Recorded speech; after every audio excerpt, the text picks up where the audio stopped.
C'est le 25 du mois. Lucas, 32 ans, est à la caisse du supermarché. Le terminal bip et affiche un message rouge. Paiement refusé. Le montant n'est pourtant que de 115 €. Lucas gagne exactement 4 200 € net par mois. Il fait partie des 10% des Français les mieux payés. Il conduit une voiture allemande flambant neuve, porte un costume sur mesure, et pourtant, à cet instant précis, son compte en banque affiche un solde de moins 45 €. Il est obligé de reposer ses courses sous le regard gêné de la caissière. Comment un homme qui gagne autant d'argent peut-il se retrouver plus fauché qu'un étudiant? C'est ce que nous allons découvrir. Sur le papier, Lucas a tout réussi. Il y a 3 ans, il a décroché la promotion de ses rêves. Son salaire a littéralement doublé, passant de 2 100 € à 4 200 € net mensuels. Quand il a signé son nouveau contrat, il s'est dit « C'est bon, mes problèmes d'argent sont terminés. Je vais pouvoir épargner, investir, devenir riche. » Mais la réalité est totalement différente. Malgré ses 4 200 € par mois, il ressent une boule au ventre permanente à chaque fois qu'il ouvre son application bancaire. Son compte courant est un seau percé. L'argent rentre à flot le 1er du mois, mais disparaît mystérieusement avant le 20. Ce qui arrive à Lucas porte un nom. Les experts financiers appellent cela le piège de l'augmentation fantôme, plus connu sous le terme d'inflation du style de vie. C'est un phénomène psychologique et mathématique redoutable. Dès que vos revenus augmentent, votre niveau de dépense s'ajuste automatiquement pour engloutir cette nouvelle somme. Vous ne vous sentez pas plus riche, vous avez juste remplacé vos problèmes de pauvres par des problèmes de riches. Vous gagnez plus, mais votre taux d'épargne stagne désespérément à 0 €. C'est une maladie silencieuse qui frappe principalement les classes moyennes supérieures. Le pire dans tout ça, la société tout entière pousse Lucas dans ce piège. Lorsqu'il a eu sa promotion, ses collègues lui ont dit « Maintenant que tu es manager, tu ne peux plus rouler dans ta vieille Clio, tu dois montrer ton statut. » Sa famille lui a dit « Tu gagnes bien ta vie, tu as bien le droit de te faire plaisir. » Lucas s'est convaincu qu'il méritait ce nouveau train de vie.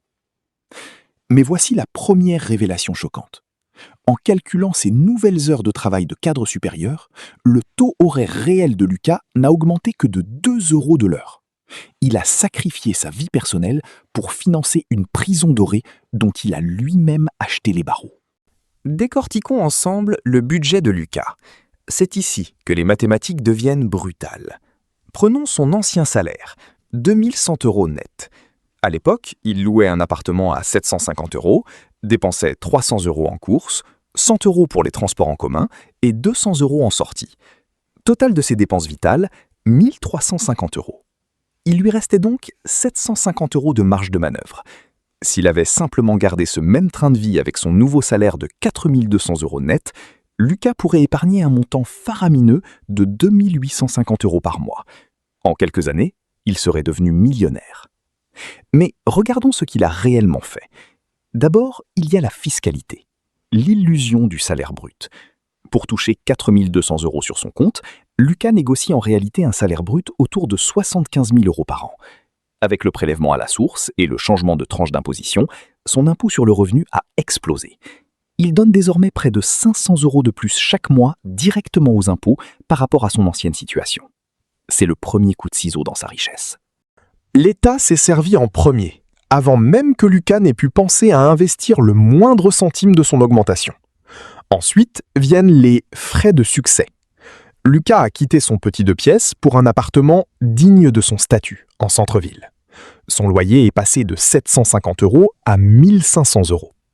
Puis, il a signé pour un leasing automobile pour une berline allemande, 600 € par mois, auquel il faut ajouter 150 € d'assurance tout risque et de parking couvert. Ses déjeuners à la boulangerie sont devenus des repas d'affaires au restaurant, 800 € de budget nourriture et sortie. Ses vacances au camping se sont transformées en séjours à Bali, à 3 000 €. Chaque poste de dépense a gonflé de manière spectaculaire pour matcher son nouveau titre. Faisons les comptes. 4 200 € de salaire net, loyer 1 500 €, voiture 750 €, nourriture et restaurant 800 €, impôts et abonnements divers 500 €, vacances et loisirs mensualisés 650 €. Solde final à la fin du mois 0 €. Bien que son salaire ait augmenté de 2100 €, l'augmentation de ses dépenses fixes est de 2400 €. Mathématiquement, Lucas est plus pauvre aujourd'hui qu'il y a 3 ans. Il a augmenté son niveau de vie, mais il a détruit sa richesse nette. Mais pourquoi des gens intelligents tombent-ils dans ce piège? Tout se résume à la psychologie de l'adaptation, aussi appelée l'engrenage hédonique. Notre cerveau s'habitue incroyablement vite au confort. Le Lucas d'avant était étudiant et vivait avec 800 € par mois. Quand il pouvait s'offrir une pizza à 15 €, son cerveau libérait une énorme dose de dopamine. Il se sentait comme un roi. Aujourd'hui, le restaurant à 15 € ne lui procure plus aucune joie. C'est devenu la norme banale. Pour ressentir ce même pic de bonheur, il doit désormais payer un dîner gastronomique à 100 €. C'est ça, l'engrenage hédonique. Vous devez dépenser des sommes de plus en plus folles pour obtenir le même niveau de satisfaction qu'avant. Les luxes d'hier deviennent les nécessités absolues d'aujourd'hui. Le coup de grâce psychologique, c'est l'effet Diderot, du nom du philosophe français qui s'était acheté une magnifique robe de chambre écarlate. Une fois chez lui, sa nouvelle robe était si belle que ses vieux meubles faisaient tache. Il a donc tout racheté pour s'accorder à sa robe. Lucas a fait pareil. Son nouveau costume jurait avec sa vieille montre. Alors il a acheté une Rolex à crédit. Mais une Rolex dans une vieille Clio, ça fait désordre. Alors il a pris le leasing pour la berline. Un seul achat de luxe peut pirater votre cerveau et déclencher une réaction en chaîne d'achats compulsifs qui ruineront votre vie sur 10 ans. Heureusement, ce n'est pas une fatalité. Lucas a touché le fond à cette caisse de supermarché.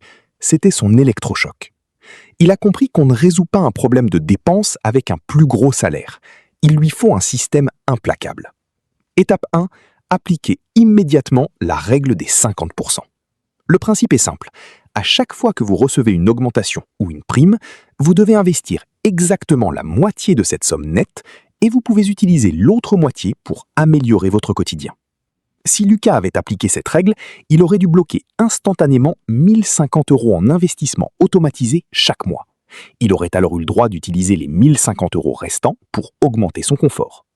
La règle des 50% permet de profiter du présent tout en sécurisant l'avenir. Étape 2 pour Lucas, l'audit chirurgical. Il doit avaler sa fierté. Dès le lendemain, il casse son contrat de leasing automobile. Il rend la berline allemande et achète une voiture d'occasion fiable au comptant. Économie immédiate, 750 € par mois. Ensuite, il traque les abonnements fantômes et les frais cachés. Économie, 120 € supplémentaires. En un seul week-end, Lucas vient de récupérer 870 € de cash flow mensuel. Étape 3, se payer en premier. Lucas programme un virement automatique le 2 du mois vers un plan d'épargne en action, investi sur un ETF S&P 500. Il ne voit plus cet argent, donc il ne peut pas le dépenser.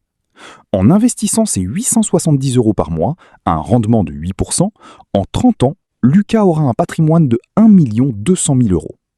La véritable richesse ne se mesure pas à ce que vous gagnez, mais à l'argent que vous gardez. Ne laissez pas votre ego ruiner votre liberté financière.